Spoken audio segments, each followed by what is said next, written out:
नमस्कार, एमएच1 प्राइम के खास शो में आपका स्वागत है। मैं हूं आपके साथ वरुण गोयल।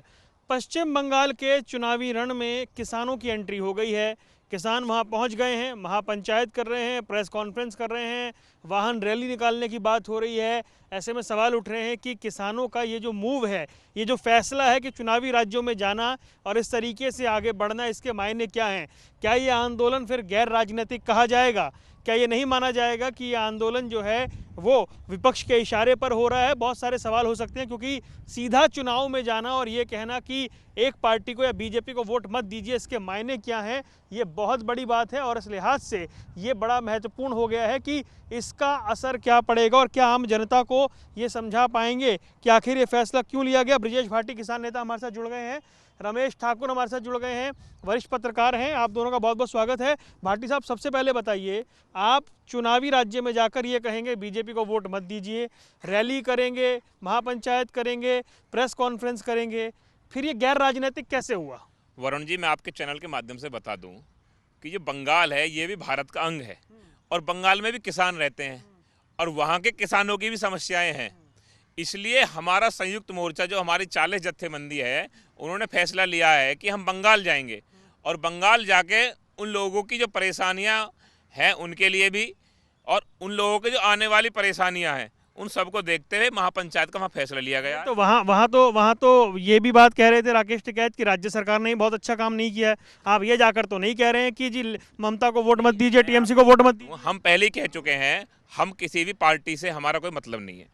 ये किसानों का आंदोलन है, इसमें किसी भी दल को, और मैं पहले भी कह रहा हूँ और अब भी कह रहा हूँ आपके चैनल के माध्यम से। आपके मंच पे जयंत चौधरी बार बार आते हैं, उधर गाजीपुर, आप कह रहे हैं ये गैर राजनीतिक। मेरी बात सुनिए, जयंत चौधरी आए हैं लेकिन मंच पे ऊपर किसी को जगह नहीं दी गई है, ना किसी के लिए माइक है, ना किसी के लिए माइक। कैसे समझाएंगे आप सबको कि जी जब आप ये जाकर कहेंगे बीजेपी को वोट मत दीजिए, तो फिर आप ये कैसे कह रहे हैं गैर राजनीतिक है? ये समझा लेंगे सबको? समझा, मैं आपको बता दूं, आपके चैनल के माध्यम से बता दूं कि जब भाजपा अगर वोट की राजनीति मानती है और वोट्स के ही चीजों को ये समझते हैं, तो हम ये कह रहे हैं कि भाई इनको वोट मत दीजिए। हम किसानों को समझाएंगे इस बारे में, उनको बताएंगे 3 काले कानून लाने वाले कौन है, किस तरह से एमएसपी पे कानून नहीं बना रहे हैं, किस तरह किसानों की कबर खोदने का काम किया है, तो बताएंगे लोगों को जाके। आप ये कहेंगे बीजेपी को वोट मत दीजिए, कह रहे हैं हमारा संयुक्त मोर्चा का फैसला है। ठीक है। ठाकुर साहब, ये बताइए, ये फैसला, ये कहना कि वहां जाकर बीजेपी को वोट मत दीजिए, क्या ये आम जनमानस को समझा पाएंगे कि अभी भी आंदोलन गैर राजनीतिक है? ये फैसला क्या इस पूरे आंदोलन को कहीं डाइवर्ट कर रहा है? नहीं, ये कौन कह रहा है? किस नेता ने कहा कि पर्सनली किसको जाके कि आप बीजेपी को वोट ना? नहीं, बाकायदा बोर्ड, बैनर, पोस्टर लेकर वो कह रहे हैं। मैं समझा रहा हूँ, जिन नेता की आप बात कर रहे हो ये कभी बीजेपी से सर्टिफाइड हुआ करते थे, बीजेपी के होते थे खुल्लम खुल्ला, बीजेपी को इन्होंने वोट दिया, खुल्लम खुल्ला इन्होंने कहा।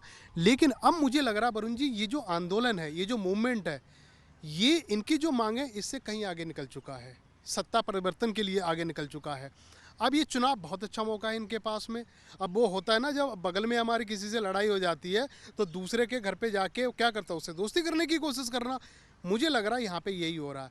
अब आपने बिल्कुल सही कहा, यही राकेश टिकैत हैं, यही ऐसे नेता थे जो कभी ममता बनर्जी के काम में उंगलियां उठाते थे, काम में सवाल उठाते थे, लेकिन आज काम उनको अच्छा लग रहा है। मुझसे कहा उन्होंने कि वहां की राज्य सरकार ने अच्छा काम नहीं किया, हम उनके मुद्दे उठाएंगे। अब मछली वाले भी इनको किसान याद आ गए। नहीं, मैंने खुद ही इंटरव्यू करा है, मैंने 2 मरतबा उनका इंटरव्यू करा, तो मुझे भी उन्होंने कहा, जो आपने पूछा वही मैंने पूछा।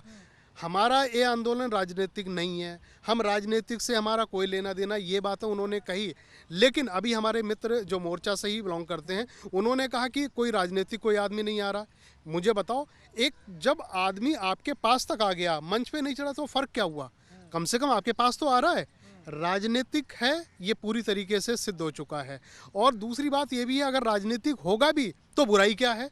मुझे कोई ऐसा आंदोलन बता दो, चाहे अन्ना आंदोलन हो गए, चाहे जेपी आंदोलन। खुल के स्वीकार कर लेना है। हाँ, बिल्कुल सही बात है, आप स्वीकार कर लो।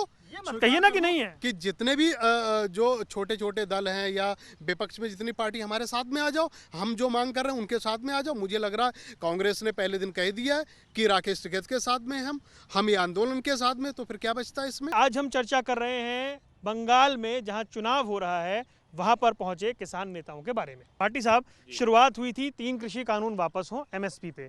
अब हाँ नहीं, सुन लीजिए, आज भी अब इसमें चीज़ें बढ़ गई हैं। अब इसमें ट्रेड यूनियन की बात भी शामिल हो गई है। अब इसके अंदर दूसरी चीज़ें भी आप लेकर आ गए हैं। अब आप चुनावी राज्यों में जाने की बात भी कर रहे हैं। अब कह रहे हैं हम एंटी कॉर्पोरेट बनाएंगे, यानी पूरे देश के लिए कॉर्पोरेट गलत है। भटक तो नहीं गया आंदोलन? गलत हाथों में तो नहीं चला गया आंदोलन? जी वरुण जी, आंदोलन कभी गलत हाथों में नहीं गया है और नहीं आंदोलन भटका है।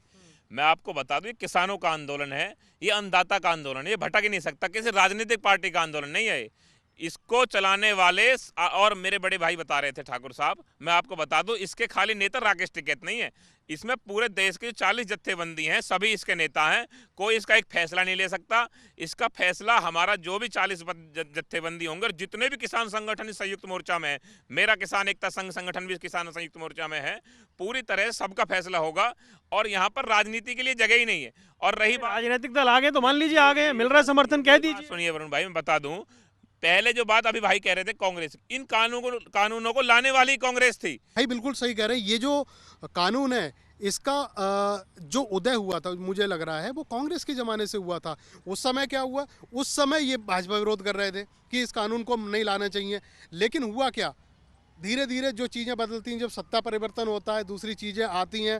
पहले जो विपक्ष की जो चीज़ें होती हैं वो उनको अच्छी लगती हैं, फिर दूसरी जब सरकार आती है उनको भी लोग अच्छी नहीं लगने लगती है। मुझे लग रहा है यहाँ बहुत भ्रम की स्थिति हो गई है। इन कानून को मुझे लग रहा सही से ना बीजेपी वालों ने पढ़ा है, ना ही कांग्रेस वालों ने पढ़ा है। मुझे लग रहा है यहाँ इस कानून के फ़ायदे जो नुकसान है, कुछ 2-4 लोग हैं और वो 2-4 लोग सामने नहीं आ रहे। कौन लोग हैं? मुझे लग रहा है अब जो एक आंदोलन जिस रास्ते पे जा चुका है, वो जो रास्ता है वो इन्होंने इख्तियार नहीं करा था। उस रास्ते पे इन्होंने कभी भी ना ही इन्होंने मसौदा बनाया था, ना ही इन्होंने सोचा था। लेकिन होता भी क्या, वो कहते हैं ना, जब मरता क्या ना करता। जब सरकार रमेश जी, मैं इसमें सवाल ऐड करना चाह रहा हूँ। बात क्या थी, 3 कृषि कानून वापस लो, एमएसपी की बात हुई। जब ये कहा गया कि अब ट्रेड यूनियन इसमें शामिल होंगी, अब हम राज्यों में जाएंगे, अब हम एंटी कॉर्पोरेट एक तरह से दिवस मनाएंगे, पीछे जिस तरह से वो टावर में तोड़फोड़ हुई, दूसरी चीज़ें हुई, क्या ये हाईजैक हो रहा है कुछ गलत हाथों में? नहीं, जो चीज़ें आप बिंदुवार तरीके से बता रहे हो वो सब हो चुकी हैं। ये जो महापंचायत जिनका नाम दिया जा रहा है, उन महापंचायतों में ट्रेड के भी लोग शामिल हैं, छोटे छोटे दल भी शामिल हैं और आसपास के जितने भी संगठन है या विपक्षी पार्टियां, उनके जो लोग हैं वो भी शामिल हैं। तो वो जो आपकी चिंता है वो पूरी हो जाती है यहाँ पे, वो सब बिल्कुल क्लियर हो जाती है। लेकिन मुझे ये लगता है जब किसी बड़े मुद्दे को लेके या मूवमेंट को जब कोई छिड़ता है तो समा तो बनता ही है। ये समा वही है पूरी तरीके से। वो जब अन्ना आंदोलन डाइवर्ट नहीं हुआ आंदोलन? डाइवर्ट हुआ नहीं हुआ? मुझे नहीं लगता कि डाइवर्ट हुआ है। जो हाँ, इसके जो तरीके हैं वो बदल गए हैं। पहले ये पूरा मोर्चा एक सीधे रास्ते पे चल रहा था कि 3 जो कानून आप लेके आए उसको हटा दो, उसको खत्म कर दो। सवाल वही है मेरा। हाँ, लेकिन जब वो मांगे पूरी नहीं हो गई फिर दूसरे रास्ते पे चला गया। एक तौर पे आपका कहना ठीक भी है, क्योंकि अब ये पूरी तरीके से राजनीतिक, जिस तरीके से एक घेराबंदी होनी चाहिए किसी मुद्दे को लेके। पहले मुद्दा होता है, पहले एनजीओ बनता है, उसके ऊपर एक फिर ट्रस्ट बनती है, फिर ट्रस्ट राजनीतिक रूप ले लेती है। मुझे लग रहा कमोबेश इस आंदोलन में वही हो रहा है।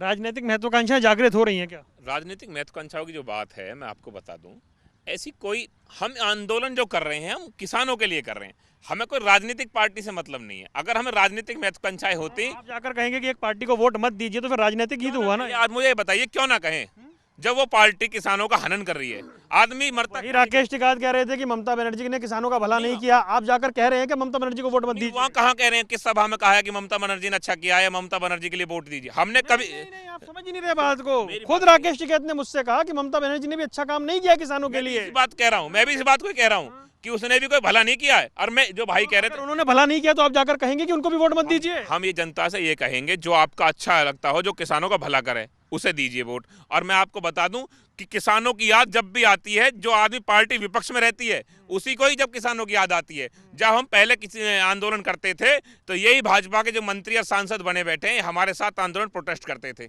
आज उन्हीं लोगों को हम लोग दुश्मन दिखाई दे रहे हैं, किसान दुश्मन दिखाई दे रहा है और विपक्षियों का अच्छे लग रहा है। विपक्षों को अच्छा लग रहे हैं। मैं यही बात तो कह रहा हूँ आपसे। आज हम चर्चा कर रहे हैं बंगाल में जहां चुनाव हो रहा है, वहां पर पहुंचे किसान नेताओं के बारे में। रमेश जी, ये जो पूरी बात है, क्योंकि अब इन्होंने आगे के मार्च के अंत तक के कार्यक्रम बना दिए हैं, मतलब होलिका दहन तक के इन्होंने अपने कार्यक्रम बना दिए हैं, कार्यक्रम बनते जा रहे हैं।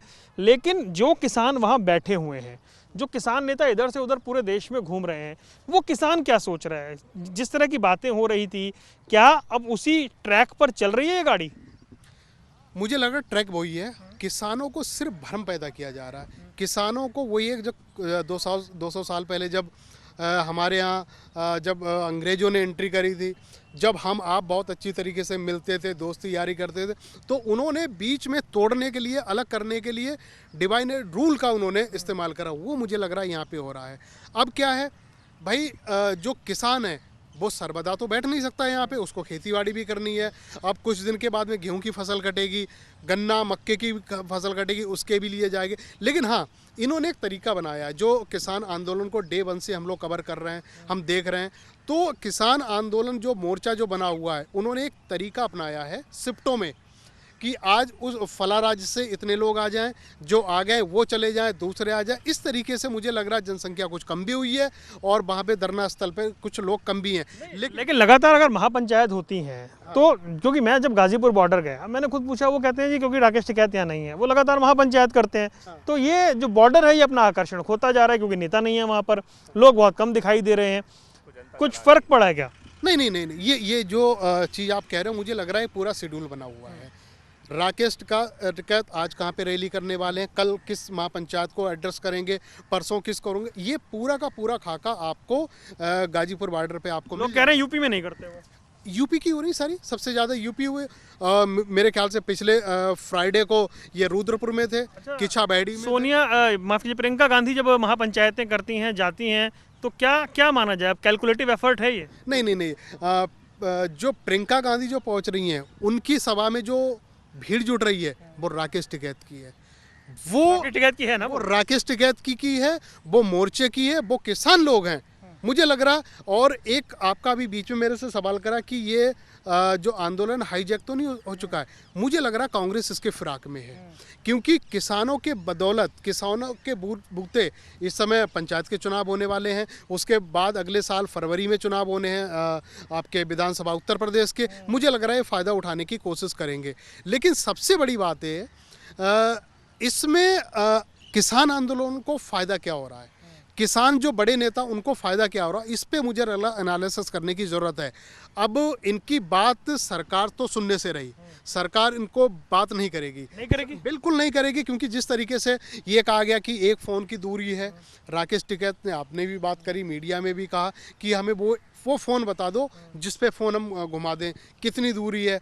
तो मुझे लग रहा कोई ऐसा नेता नहीं है बीच में जो मीडिएटर के तौर पे आ जाए, इन लोगों की बात आगे बढ़ाए। तो मुझे लग इस चुनाव के बाद कुछ होगा?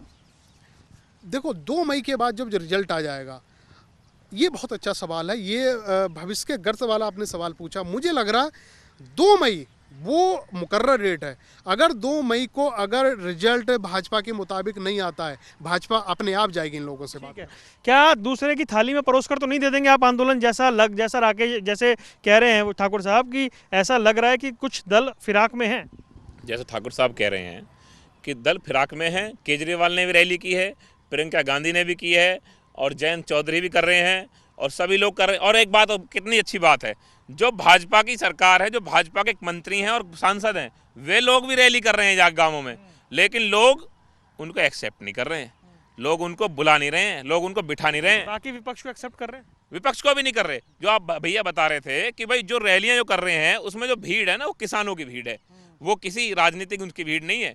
और किसान तो ये चाह रहे हैं कि किसी भी तरह से ये 3 काले कानून वापस हो जाएं। अच्छा, मुझे एक सवाल का जवाब दीजिए। बताइए। सरकार ने, क्योंकि 11 दौर की बातचीत हुई, हम वहीं रहते थे, रात तक रहते थे, 45 घंटे। जी, जब उसमें ये हुआ कि कानून में अमेंडमेंट कर देते हैं, सस्पेंड कर देते हैं, सुप्रीम कोर्ट ने सस्पेंड कर दिए, कमेटी बना दी, क्या दूसरे पक्ष को थोड़ा सा आगे नहीं आना चाहिए था? नहीं, पक्ष तो एक बात बताइए, जब भी सरकार ने बुलाया, मुझे लग रहा है उस समय एक मौका आप लोगों के पास था। मैं ठाकुर साहब 1 मिनट कर रहे थे, और जो 1.5 साल को रोकने की बात कर रहे थे, अगर उस समय मुझे लग रहा थोड़ा सा अगर आप लोग मान जाते, एक कदम तो आगे बढ़ना, एक कदम आगे बढ़ जाते, इसके बाद दूसरी चीजें और शुरू हो जाती। आपकी बात से सहमत हूं। मैं आपको बताना चाहूंगा, जो आप कह रहे हैं उस समय था, लेकिन उस समय के बीच में जैसे कोर्ट ने कमेटी बनाई, उस कमेटी में वे लोग आ गए जो जो 3 दिन पहले कानून का पक्ष। भाई उस कमेटी, आप समझे नहीं ना, कोर्ट ने भी कहा कि वो कमेटी कोई कानून लागू होगा या नहीं होगा ये नहीं कहने वाली थी, वो कमेटी सिर्फ रिपोर्ट देने वाली थी। रिपोर्ट देने वाली। और वो लोग थे कौन उसमें? वो लोग थे जो आप जाकर बात तो समझाते अपनी। नहीं, वो लोग समर्थन कर रहे थे। आप बात तो की आपत्ति थी आप लोगों को, एक नाम ऐसा था, 2 नाम थे, चलो 2 नाम बहुत पीछे जाना नहीं चाह रहे, पर कोर्ट ने कहा था कि भाई आज सब पे उंगली उठा देना बड़ा आसान है। वो कमेटी कौन सा फैसला लेने वाली थी? फैसला थोड़ी ले रही थी वो। बात मुझे बताइए, जब हमें पहले ही पता है कि ये आदमी उसका पक्ष लेगा तो हम उस पर कैसे विश्वास करें? आप जाकर बात तो करते। नहीं, बात करने से क्या मतलब था जब हमें पता था इस चीज का, किसानों को पता था। कोर्ट की भी नहीं सुनेंगे। वो मान साहब जो थे कमेटी में, वो पहले ही कानून का समर्थन कर चुके थे, तो क्या भरोसा कर ले किसान उन पे कि भैया इनका हमारे भरोसा करने को कौन कह रहा था? अपनी बात पहुंचाने को कह रहे थे। करते वो फिर भी मैं आपके चैनल के माध्यम से। अच्छा, फिर मैं अब उसी पॉइंट पे आ रहा हूँ। ये जो बिल्कुल की full stop comma as it is ही रहना चाहिए, इससे तो फिर आगे भी अगर 12वें 13वें दौर की बात भी हो जाएगी तो क्या होगा? वरुण जी, मुझे लग रहा है इसमें अगर सरकार नहीं मानती है कोई बात, सरकार अगर हठधर्मी अपनी दिखा रही है, इस समय जो मोर्चा बना हुआ इनका किसानों का, उनको पहल करनी चाहिए, जो मुझे लग रहा है। अपने से ही पहल करें। पहल के लिए तो तैयार ही हैं। हाँ, पहल के लिए तैयार हैं, भाई ने भी एक्सेप्ट करा है, लेकिन कोई पहल कर नहीं रहा है। तो 1.5 साल के लिए सस्पेंड सरकार कह रही थी, भाई वो मीटिंग में 1.5 के 2.5 भी हो सकते थे। ये जो सरकार है इसके टेन्योर तक भी बात तो जा ही सकती थी ना। नहीं, 1.5 साल में आप 2-3 फसलें काट सकते थे। मैं भी किसान परिवार से ताल्लुक़ रखता हूँ। अगर गन्ने की फसल है तो एक कानून सस्पेंड होने को सरकार ने कहा हम 1.5 साल तक सस्पेंड कर देते हैं। ये मीटिंग में कह देते हैं कि 1.5 की जगह 3 तक कर दीजिए, तो सरकार तो मुझे लगता है आगे बढ़ी जाती। मैं वही बात कह रहा हूँ। 1.5 साल का जो कानून को रद्द करने की बात कही जा रही थी ना, उसमें किसान 3 फसलें काट लेते। इन 3 फसलों को काटने में उनको आइडिया लग जाता कि इसमें मंडी से में फ़ायदा हो रहा है, एमएसपी पे हमारा रेट पे फसल बिक रही है नहीं बिक रही है। इन 1.5 साल में ये ABCD उसको देख लेते। अगर नहीं होता उसके बाद ये लोग आ जाते आंदोलन पे। ये मौका छोड़ा आपने। नहीं, मौका नहीं। एक बात बताइए, जब खबरें ये थी कि अंदर वोटिंग जो हुई किसान नेताओं में, उसमें भी एक तरह से बहुत नजदीक पहुंच गए थे, काफी लोग इस बात को मानने को तैयार थे। नहीं, राज्य की बात मैं आपको बताऊं, सुनो। सिंह साहब से मेरी बात हुई थी, उन्होंने कहा कि शिव कुमार कक्कर राजी थे। नहीं, सरदार BN सिंह तो मोर्चा छोड़ के चले गए 26 जनवरी घटना के बाद। 26 जनवरी छोड़ के चले गए। और रही बात इसकी, जब हम ये कह रहे हैं ये कानून गलत है, तो इनको सरकार खत्म करे और सब लोग बैठ के एक अच्छा सा कानून बनाए। और जब सस्पेंड ही हो जाते तो फिर दिक्कत क्या? नहीं, सस्पेंड कहाँ, मनसा तो नहीं है। इन्हें तो बहुत सी बातें कही है कि हम इनको सस्पेंड तो कोर्ट ने ही कर दिया। नहीं, मेरी बात सुनिए, इन्हें तो बहुत सी बातें कही है, लेकिन कोई इन पर भरोसा नहीं है। किसान को कतई भरोसा नहीं था भी क्या हो। और सुनो, अब MSP की बात है, अब रबी की उसकी जो है रागी की फसल आने वाली है, उसमें पता लग जाएगा MSP को लेकर कि कितनी सरकार MSP देगी। और गेहूं कटने वाला है, सरसों की आने वाली है, अब सब चीजें 1 महीने खेल है। बस एक सवाल, हालांकि मैं इस सवाल में जाना नहीं चाह रहा था, लेकिन चर्चा वैसी हो रही है। 26 जनवरी के वाकये के बाद तमाम किसान नेताओं ने प्रेस कॉन्फ्रेंस करके माफ़ी मांगी, खेद व्यक्त किया। उन्होंने कहा ये घटना नहीं होनी चाहिए थी, ऐसा नहीं होना चाहिए था। अब जो बयान आ रहे हैं कि संसद घेरेंगे, 40 लाख ट्रैक्टर आएंगे, हल क्रांति करेंगे, सामान लेकर आएंगे, आपको क्या लग रहा है वापस उसी ट्रैक पर आ गए? फिर बाद में ये कह देंगे कि जी इन पर गोली क्यों नहीं चलाई? जितने किसान नेताओं ने उस समय जल्दबाजी में माफ़ी मांगी थी, वो फिर दूसरे ट्रैक पे आ गए, फिर भी पीछे आ गए। उन्होंने कहा वो जो माफ़ी हमने मांगी थी, चाहे सरकार के दबाव में, चाहे कानून के दबाव में, या बड़े प्रेशर के दबाव, सेंटीमेंट जो बन गया था, या उसके लिए मांगी थी। लेकिन जब स्थिति बदली, जब माहौल बदला, दीप सिंधु जब पकड़ा जाता है, उससे लेके अभी तक मीडिया में खबर नहीं है क्या हो रहा है क्या नहीं हो रहा, उसके साथ में कुछ नहीं है। खालिस्तानी वाला लिंक निकाला गया, पाकिस्तानी वाला लिंक निकाला गया, पिज्ज़ा बर्गर पता नहीं क्या क्या लिंक निकाला गया, कोई चीज़ें सामने नहीं आ पाई। कोई एजेंसी उस मुद्दे पे या उस चीज़ को टच नहीं कर पाई जो आरोप लग रहे थे। मुझे लग रहा है यहाँ पे उनकी एजेंसियाँ भी फेल हैं। अब क्या हुआ, जो गेंद थी फिर मोर्चा के पाले में आ गई है। अब जो एक सेंटिमेंट जिसकी आप बात कर रहे हो, एक सहानुभूति की बात कर रहे हो, फिर वो मुझे लग रहा है सरकार से हटके फिर किसानों के पास। लेकिन जिस तरह सरकार ने कहा ये हमारा मैक्सिमम ऑफर था, इस पर विचार करें, उसके बाद तो बातचीत हो नहीं रही है। 2 महीने हो गए, बातचीत तो ऑलमोस्ट बंद ही है। नहीं, वो तो मैं पहले भी कह रहा था, ये बातें पुरानी हो गई, ये नई बात नहीं है कोई। उस समय सरकार राजी थी। मुझे लग रहा सरकार एक धर्रे पे आ भी चुकी थी। ठीक है, जब बच्चा बिगड़ जाता है बहुत ज़्यादा, पहले एक शराबी होता है, शराबी को क्या कहा जाता है, बेटा तू 4 पैक पीता है, एक ही पैक पिया कर। पहले उसको 1 पिलवाए, 2 पिलवाए जाते हैं, थोड़ा सा मध्यम करके एक पैक दिलवाया जाता, उसके बाद में उनको कहता बेटा धीरे धीरे छोड़ दे। कार्यक्रम समाप्त करना, मैं उनके पास भी आऊँगा, आपके पास भी आऊँगा। ये बंगाल या चुनावी राज्य में जाने का मूव, वहाँ जाकर रैली करने का मूव और ये कहना कि इस पार्टी को वोट मत दीजिए, क्या आम जनमानस ये समझ पाएगा कि ये गैर राजनीतिक आंदोलन है? वरुण भाई, कहें या न कहें, लेकिन उसका अनुकूल असर जरूर पड़ रहा है। आप पंचायत चुनाव में अगर आपने पंजाब में देखा होगा, तो गुजरात भी तो देखा हमने, ये स्थिति नहीं रहती है। गुजरात भी तो देखा हमने। यस, ये स्थिति मुझे लग रहा है जो सिटिंग गवर्नमेंट जिसकी हो और सेंट्रल गवर्नमेंट में हो, जो ये कहते हो कि हम लोग सारी योजनाओं की हमने गंगा बहा रखी हो, तो मध्यम वर्ग का जो चुनाव होता है वो बहुत मायने रखता है। वो छिटक गया इन लोगों से। अगर यही स्थिति रही तो इसका जो परिणाम है 2 मई को आपको देखने को मतलब इसके नतीजे ही तय करेंगे, इसे रेफरेंडम मान लिया जाए? बहुत कुछ 2 मई के परिणाम के ऊपर डिपेंड करता है। अगर 2 मई का अगर चुनाव, मुझे लग रहा है जिस तरीके से 5 राज्यों की चुनाव है, ठीक है, आप तो पत्रकार हैं, हम लोग पत्रकार हैं, अगर तीसरे बंदे से पूछें भैया बता और 4 राज्य कौन से हैं, उन 4 राज्यों का लोगों को नाम भी नहीं पता, सिर्फ और सिर्फ बंगाल बंगाल बंगाल। ठीक है, आगे क्या होगा? मतलब अब आप चुनावी मैदान में उतर चुके हैं, तो आगे क्या माना जाए? जो क्या इसकी पृष्ठभूमि में उत्तर प्रदेश और पंजाब का चुनाव भी है क्या? वरुण भाई, हम चुनावी मैदान में आप इसलिए नहीं कह सकते, हम कोई चुनाव नहीं लड़ रहे हैं, हम अपनी रैलियां कर रहे हैं, लोगों को बता रहे हैं और लोग समझा रहे हैं। और जैसे भैया बता रहे थे कि छोटे चुनावों पे इसका बहुत बड़ा फर्क है। हमारे यहाँ जिला पंचायत का, बीडीसी का, प्रधानी का चुनाव हो रहे हैं, लोग किसान का लोगो लगा के चुनाव लड़ रहे हैं, किसी पार्टी राजनीतिक दल का लगा के नहीं लड़ रहे हैं। कार्यक्रम खत्म कर रहा हूँ मैं, बता दूं, और मैं आपको बताना चाहता हूँ कि भाई अगर सरकार यही मानती है कि भाई वोट की ही राजनीति करेंगे, तो किसान पूरे देश में समझाएगा इनके खिलाफ। या तो ये समझ जाए, कानूनों को वापस ले लें, और इनको वापस ले लेते हैं और एमएसपी कानून बना देते हैं, तो किसानों का एक एक बच्चा भाजपा के लिए पूरा पूरा आशीर्वाद देगा। बिल्कुल आखिरी सवाल कार्यक्रम खत्म करने से पहले, आंदोलन बहुत लंबा खिंच गया, क्या इसकी पृष्ठभूमि में उत्तर प्रदेश का या पंजाब का चुनाव भी है? वरुण भाई, मुझे लग रहा है इतना लंबा खिंचना नहीं चाहिए, क्योंकि जो लोग बैठे हुए वो मजदूर लोग हैं, वो किसान लोग हैं, उनके पास कोई खजाना नहीं है कि वो अगर घर में भी बैठ जाएंगे 1-2 साल, उनका पेट पल जाएगा, उनके बच्चे पढ़ाई कर लेंगे। मुझे लग रहा है यहाँ पे सरकार को थोड़ा सा संवेदनशील होना चाहिए, सरकार को थोड़ा सा मान लेना चाहिए कि नहीं, जो हो रहा गलत हो रहा है, चलो हम ही क्यों ना झुक जाएं। मुझे लग रहा है ऐसा होने वाला नहीं है। चलिए, तो कुल मिलाकर आज की चर्चा में एक बात आप समझिए कि जिस तरीके से बात हो रही है बार बार, बंगाल के चुनावी रण में किसान पहुंचे हैं ये कहने के लिए कि भाजपा को वोट मत दीजिए, इसके मायने क्या हैं ये जनता भी तय करेगी और 2 मई का जो रिजल्ट है वो भी तय करेगा। इस खास पेशकश में इतना ही, दीजिए इजाज़त, नमस्कार।